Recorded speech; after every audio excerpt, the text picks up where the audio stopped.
The red and blue lights flashed in and out of the rearview mirror of the jet-black sedan, an annoying light that tore through the quiet Tuesday night in suburban Oakmont, Ohio. The driver glanced at the clock on the dashboard, 9:15. He was driving at the speed limit. On a deserted road he had driven hundreds of times. The police cruiser was right behind him, its headlights aimed straight ahead, trying to gain the upper hand. He slowed down, turned on his signal, and slowly pulled over to the side of the road, under the dense foliage of an ancient oak tree. The engine was still running smoothly. In the rearview mirror, he saw a tall figure in uniform step out of the police car. His steps were hurried, somewhat aggressive. The driver's window was half rolled down. The young cop, his face still boyish but his eyes unnecessarily sharp, stopped beside the car. His right hand rested lightly on the butt of his gun. "Car registration and license," he said, his voice low, without a greeting, without a word of explanation as to why he was stopping the car. The man in the car, still calm, frowned slightly. "Officer, what did I do wrong?"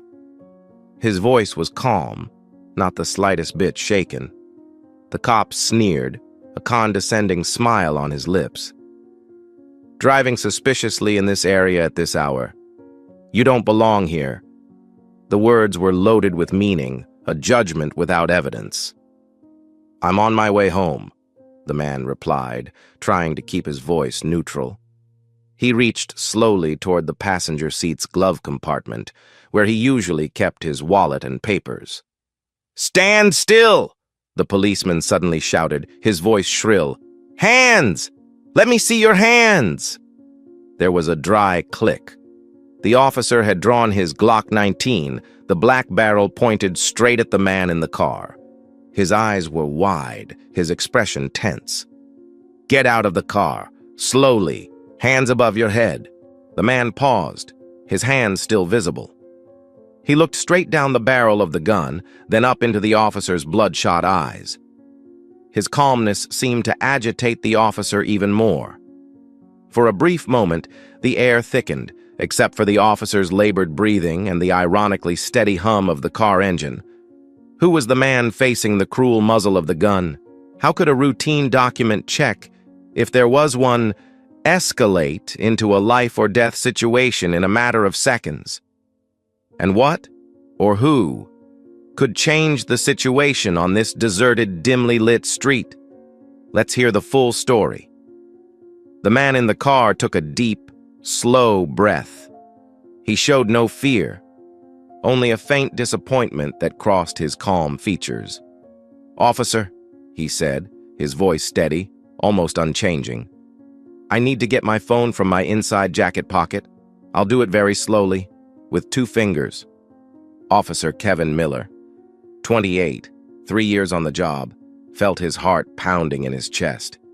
He was in control. He was the law here. "Don't mess around," he growled. But his eyes were fixed on the man's every move. Miller's initial confidence began to waver under the man's uncanny composure. This was not the man he usually stopped.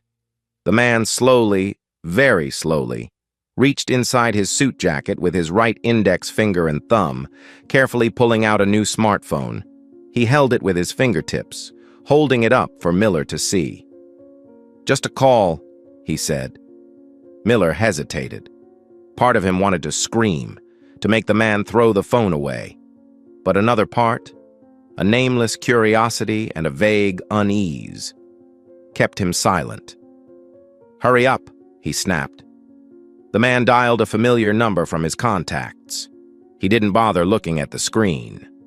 The ringing of the waiting bell cut through the tense air. Miller kept his gun pointed, trying to keep his hand from shaking.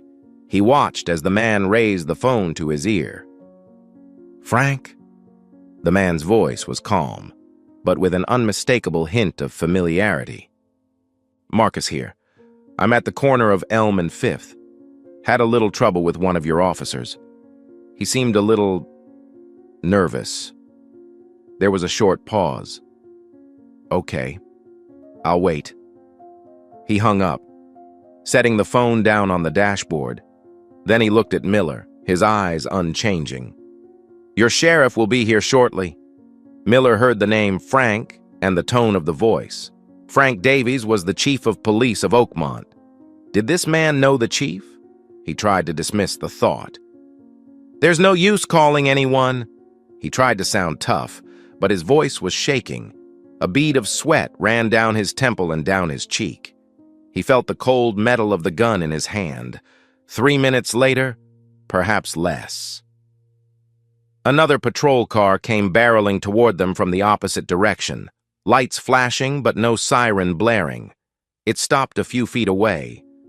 The door opened, and a tall, gray-haired man, dressed in uniform but still commanding, strode toward them. It was Chief of Police Frank Davies. Frank Davies, 58, a longtime friend of the man being held at gunpoint, saw the scene unfold before him, his face frozen in shock, then turned to one of shock and anger. "Miller! What the hell is going on here?" he hissed, over the roar of the car engine. Officer Miller jumped when he saw his boss in person. He had never seen Chief Davies so angry. He tried to maintain his professional demeanor, but his voice had lost all confidence. "Sir, this subject has been acting suspiciously, not cooperating with my requests to check his papers. I feel the situation could be dangerous." He glanced at the man in the car, hoping to find some sign that would justify his actions. But Frank Davies didn't even look at Miller. He walked straight to the sedan's door. "Marcus, are you all right?" His voice was filled with concern and a little disbelief. The man in the car, Marcus Thorne, shook his head slightly. A small, somewhat sarcastic smile crossed his lips. "I'm fine, Frank. Just surprised by the warm welcome to your city. I thought I was just visiting an old friend." Frank Davies breathed a sigh of relief. But then his anger flared as he turned back to Miller. His voice was sharp, each word like a knife stabbing into the young officer's ears. "Officer Miller, do you know who you just pointed your pistol at?" Miller was stunned, his mind blank. He stammered, A citizen, sir? A potential traffic violator?" He still clung to the last bit of reason. Frank Davies looked Miller straight in the eye, his gaze cold. "This is Director Marcus Thorne, Director of the FBI." The sheriff's words struck Officer Miller like a thunderbolt. "FBI Director?" Miller's face changed color, from red with tension to pale as paper. The gun in his hand shook violently, then, as if losing all strength, slowly fell. Sweat poured down his forehead and the back of his shirt. The FBI Director?" He couldn't believe his ears. He had just pointed a gun at one of the most powerful law enforcement officers in the country? Miller's knees buckled. The arrogance, the self-righteousness of a few minutes ago had vanished without a trace. In its place was a sense of utter fear, a sense of suffocating panic. He looked at Marcus Thorne, the black man he had just insulted as not belonging here, the man he had just threatened to kill because of a stupid prejudice. Now the man sat there, silent, but his sharp eyes seemed to pierce through him. Marcus Thorne remained silent. He had seen too many of Miller's kind in his career. Little people given a little power and immediately blinded and corrupted by it. But this was the first time, in many years, that he had been directly victimized by something like this. I don't know. I'm sorry." Miller stuttered, his voice breaking. "Director Thorne, Chief Davies, please give me a chance. I was wrong. I really didn't mean to. I was just doing my job." He began to plead, his words incoherent and meaningless. Frank Davies shook his head, frustration evident on his face. "Miller, drop your weapon on the floor of your car immediately." His voice was merciless. Miller obeyed with a trembling voice. The Glock fell to the floor of his car with a dull, dreary clatter, signaling the end of his career. "You are suspended immediately, pending investigation," Davies announced. "Turn over your badge and gun, and your radio." Miller, paralyzed, fumbled with his shiny Oakmont Police Department badge, number 714, and shakily placed it, along with his gun and radio, in Chief Davies's hands. His world was crumbling. His $68,500 a year salary, his pride in wearing the uniform, all of it could go up in smoke. Marcus Thorne spoke now. His voice was still cold, devoid of any personal emotion, but each word carried 1,000 pounds of weight. "Officer Miller, your actions tonight were more than a simple error in duty. They were a blatant abuse of power. They were a manifestation of the dangerous racial bias we are trying to eradicate from the ranks of law enforcement. The fact that you do not know who I am is no excuse. You have an obligation to treat all citizens, regardless of color or social status, with respect and to strictly adhere to the law." He paused, letting his words sink into Miller's mind, and perhaps Frank Davies's. "You escalated a perfectly normal situation into a potentially deadly confrontation. What if I wasn't me? What if the person sitting here was an ordinary citizen, with no connections, no one to call? Have you thought about that?" Miller bowed his head, not daring to look straight at the FBI director. He could only shake his head in despair. Frank Davies picked up his radio and called another patrol unit and a supervisor to the scene. "Central, this is Chief Davies. Request a unit to the corner of Elm and 5th Avenue. Need a supervisor. We have an officer-involved incident." The air was still thick as they waited.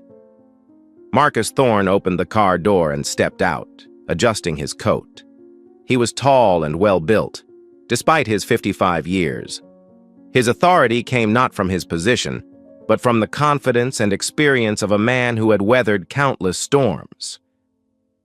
Frank Davies approached his friend. "Marcus, I'm really sorry about this. I don't know what to say. This Miller guy, I'll take care of him." Marcus put his hand on Frank's shoulder. "I know you will.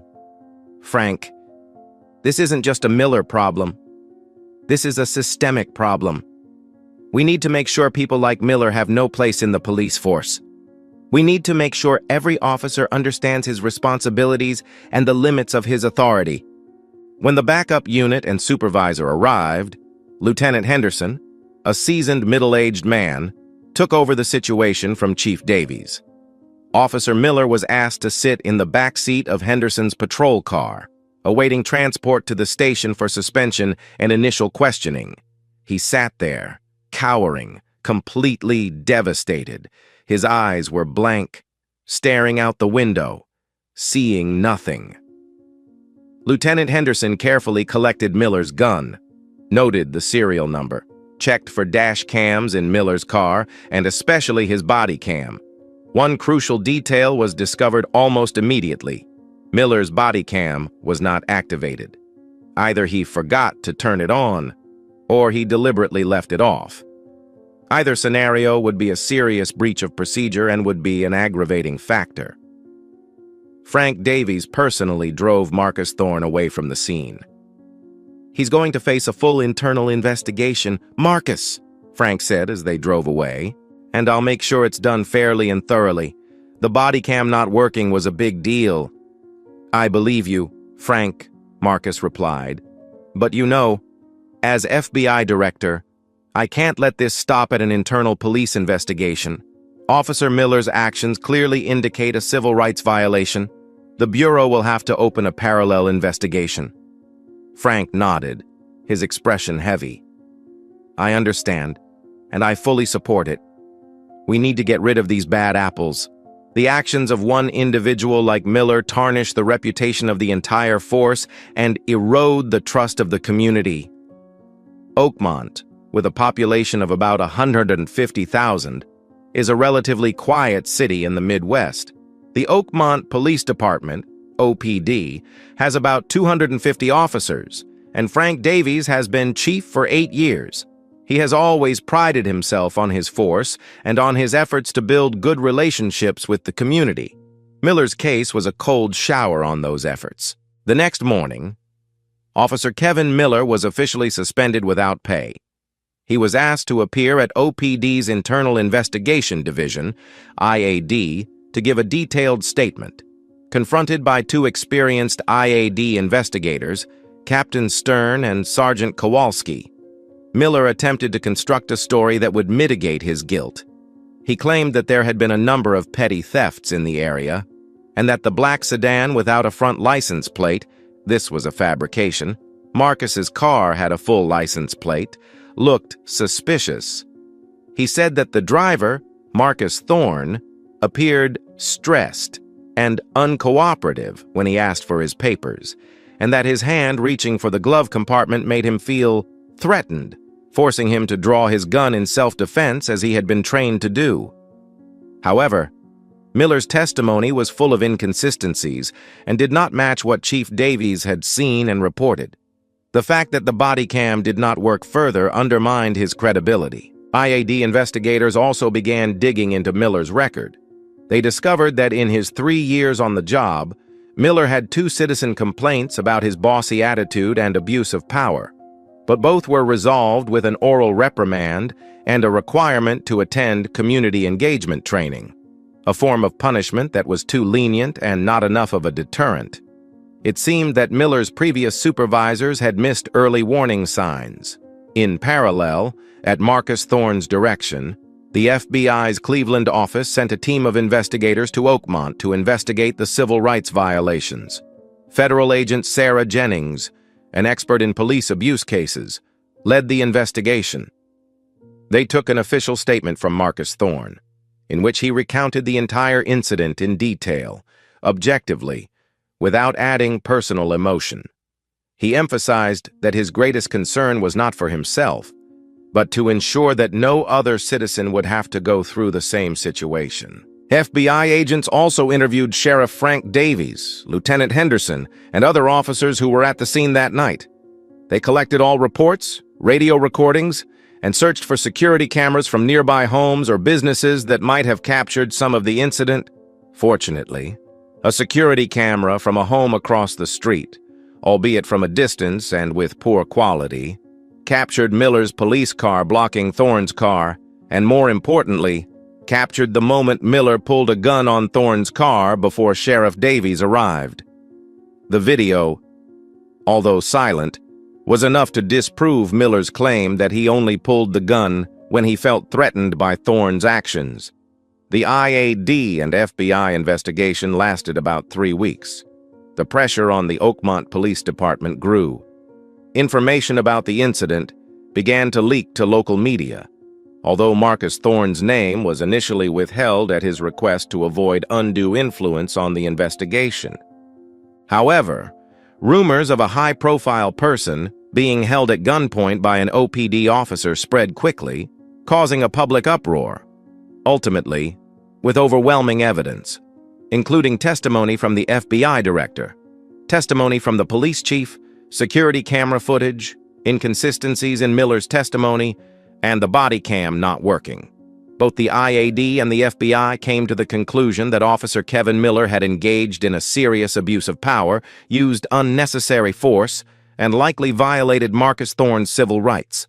The IAD investigation report was presented to Police Chief Frank Davies, who made the decision to terminate Kevin Miller's employment without hesitation. At the same time, the entire case file, including the FBI's findings, was forwarded to the Hamilton County District Attorney's Office.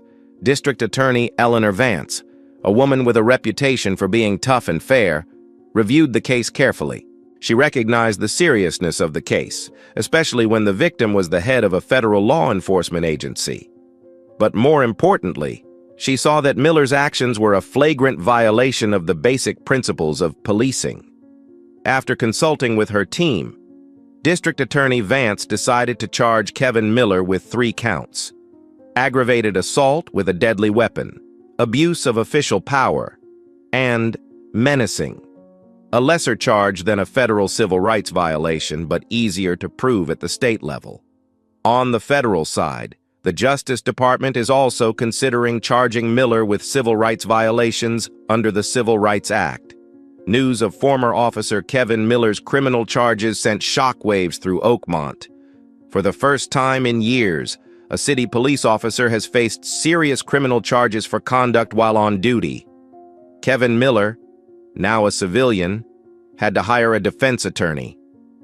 He turned to David Fletcher, a lawyer with a reputation for defending police officers who had run into trouble with the law. Fletcher began formulating a defense strategy, trying to portray Miller as a young, inexperienced officer working in a stressful environment who made a regrettable lapse in judgment under pressure. Kevin Miller's trial began on a June morning, about 3 months after the night of the incident. Courtroom 3 of the Hamilton County Courthouse was packed with reporters from several local newspapers and a few national news outlets interested in the case because of the victim's identity. Marcus Thorne was in court, not as FBI director, but as a witness, a victim. He sat in the front row with Sheriff Frank Davies. Both were dressed in formal suits, their faces stern. The prosecution, led by Deputy District Attorney Michael Chen, presented a strong case. Their star witness was Marcus Thorne. When called to the stand, Thorne recounted the events calmly, clearly, and coherently. He did not exaggerate, show anger, or seek revenge. He simply stated the facts. "I believe that it does not matter who I am," Thorne said in response to questioning. "What matters is that no citizen should have to go through what I went through that night, having a gun pointed at their head by someone who was supposed to protect them because of their prejudice or their temper." Defense attorney David Fletcher tried to use a variety of tactics to undermine Thorne's testimony during cross-examination. Fletcher suggested that Thorne may have been defiant or insubordinate to Miller's orders, causing Miller to feel the need to use force. "Mr. Thorne?" Fletcher asked, trying to sound polite. "You're the director of the FBI. You're used to giving orders, used to being obeyed. Were you uncomfortable that night when a young local police officer stopped your car and asked for your papers?" Marcus Thorne looked straight at Fletcher, his gaze unwavering. "Mr. Fletcher, I have served in law enforcement for over 30 years. I understand better than anyone the importance of obeying the lawful orders of an officer on duty. That night, I was completely cooperative. I asked why I was stopped, which was my right. When asked for my papers, I was about to produce them when Officer Miller suddenly pulled out a gun and pointed it at me. There was nothing on my part that could be considered provocative or threatening." Fletcher tried to get Thorne to call Chief Davies. "Did you use your influence, Mr. Thorne? Did you call your friend to get out of that situation?" "I called Chief Davies," Thorne replied, "because I felt the situation was escalating in a dangerous and unreasonable manner. I feared for my own safety when confronted by an officer who was armed, agitated, and behaving erratically. I believed that Chief Davies needed to know about the behavior of an officer under his command." Fletcher's efforts to discredit Thorne failed. The FBI director's composure, integrity, and sharp answers impressed the jury. Next, Police Chief Frank Davies was called to the stand. He confirmed Thorne's testimony, describing Miller's panic and unprofessional demeanor at the scene. He also explained OPD's standard procedures for stopping vehicles and using force, asserting that Miller had seriously violated those procedures. Officer Miller's actions that night were an embarrassment to the Oakmont Police Department and to all of the good officers who serve our community day and night, Davies said, his voice filled with emotion. Security camera footage, though blurry, was also shown, clearly showing Miller as the one who initiated the shooting. Evidence that Miller's body cam was not working was also presented, along with records of 2 previous complaints against Miller. The defense had a difficult time. When Kevin Miller was called to the witness stand, he tried to appear remorseful, crying and saying it was the biggest mistake of my life. He repeated the story of feeling intimidated and scared. However, under sharp cross-examination by Deputy District Attorney Chen, the inconsistencies in Miller's testimony became clear. He could not rationally explain why he felt threatened by a man sitting quietly in a car and only trying to take his papers. He also could not explain why his body cam was not working. After 3 days of intense trial, the 12-man jury retired to the jury room. The courtroom was silent, waiting.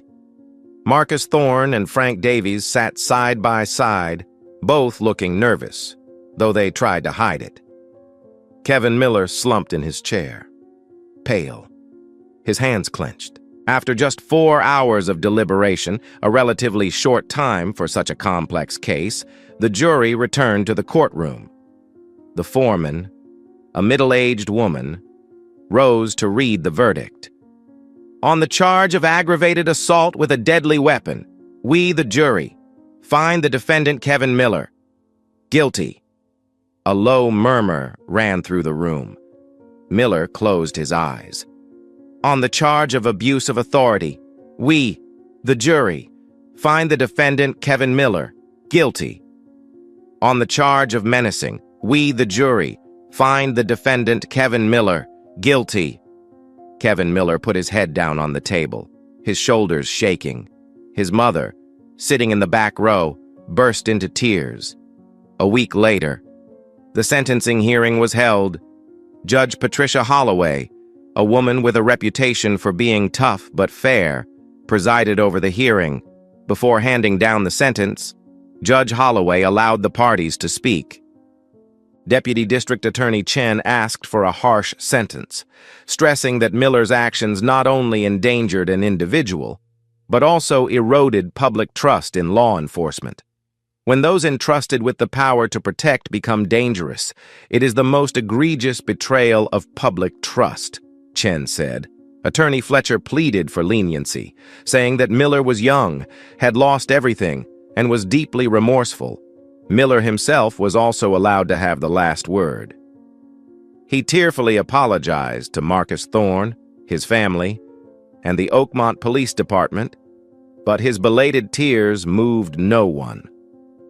Marcus Thorne, through Deputy District Attorney Chen, submitted a brief victim statement in which he did not ask for a specific sentence, but expressed his hope that this case would serve as a wake-up call to all law enforcement officers about the tremendous responsibility they shoulder. Finally, Judge Holloway delivered her verdict. She looked directly at Kevin Miller. Mr. Miller, you swore an oath to protect and serve, but your actions that night were in direct contradiction to that oath. You used the power entrusted to you in a reckless and dangerous manner, based on unacceptable prejudices. Not only did you endanger Director Thorne's life, you also severely damaged the reputations of your honest colleagues. The court found that a prison sentence was necessary to reflect the seriousness of his offenses, to serve as a deterrent to others, and to reaffirm that no one is above the law, including those who wear a badge. Therefore, for the crime of aggravated assault with a deadly weapon, the court sentences the defendant Kevin Miller to 8 years in prison. For the crime of abuse of official power, 3 years in prison. For the crime of threatening, 1 year in prison. The sentences will run concurrently. 8 years in prison. Kevin Miller was stunned, then burst into tears as courthouse police officers handcuffed him and led him away. His career, his freedom, his future were officially behind bars. Marcus Thorne and Frank Davies quietly left the courtroom. Outside, a few reporters tried to approach them, but they politely declined to answer. They went to a small cafe nearby. Justice has been served. Marcus, Frank said, his voice tinged with relief and exhaustion. But it came at a terrible cost. Marcus nodded. That's right. There are no winners in these cases. Frank, there are only lessons, and hopefully we learn something from them. He looked out the window. where people were still hurrying by. Miller's case is a symptom. We need to address the root cause, the bias, the lack of proper training, the culture of cover-up in some places. We have a lot of work to do. Frank sighed. I know. OPD has started new training programs on anti-bias, on de-escalation skills. We're also reviewing our hiring and supervision processes. But change takes time. Be persistent, Frank, Marcus said, his voice full of conviction. Change starts with concrete actions, with holding wrongdoers accountable, as we did with Miller. That's the only way to rebuild trust. They sat in silence for a moment, each absorbed in his own thoughts. The story of Officer Miller and FBI Director Marcus Thorne was over, but its echoes would linger. When power falls into the hands of the unchecked and prejudiced, the consequences can be devastating. No one is above the law, and accountability is the foundation of a just society. But the fight against injustice and discrimination requires constant vigilance and effort from each of us.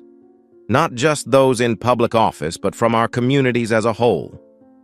That was the bitter but necessary lesson learned that night on an empty street in Oakmont.